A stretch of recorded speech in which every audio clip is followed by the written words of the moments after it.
जटणीर एक अग्रणी computer centre यूपथ computer academy द्वारा तृतीय वार्षिक उत्सव पालित हो जाइछि। एकाडेमीर अध्यक्ष जोगेन्द्र दलेଙ୍କ तत्वावधान उक्त उत्सव पालित होइथिला बेले मुख्य अतिथि भावे जटणी थाना भारप्राप्त अधिकारी स्टालिन विश्वाल और मुख्य वक्ता भावे सोमनाथ बालुंकेश्वर देव महाविद्यालय अध्यक्षा डॉ सुकांती महापात्र जोग देइथिले। मुख्य अतिथि श्री विश्वाल छात्र छात्री को सचेतनता वार्ता देवा सह भविष्यत गठन दिगरे प्रेरणा जोगाइथिले। मुख्य वक्ता छात्र छात्री उज्जवल भविष्य कामना करथिले।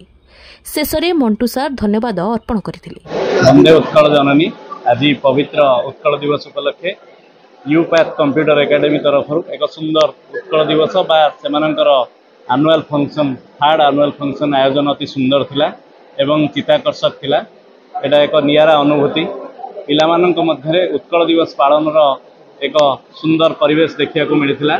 आमर उत्कल दिवस पालन आज टैगलाइन थिला जे केमिति समस्ते साइबर ठकेईरु निस्तार पाइबे एवं निजको साइबर ठकेईरु रक्षा करिपरिबे एहा प्रति सचेतनता सृष्टि करा जायतिला एवं समस्तंकु साइबर फोरेंसिक बा साइबर ठकेई विषय रे अवगत करा जायतिला एवं सेथरु केमिति समस्ते वर्ती परिबे बा निजको एवं निज परिवार को निज समाज को सुरक्षित रखि परिबे से ऊपर समस्तंकु अवगत करा जायतिला।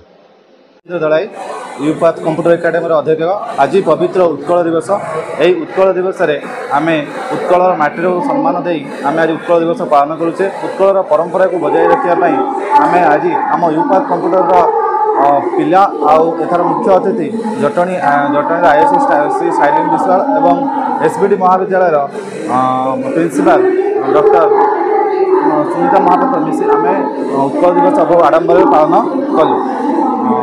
बंद उत्कल। Thank you.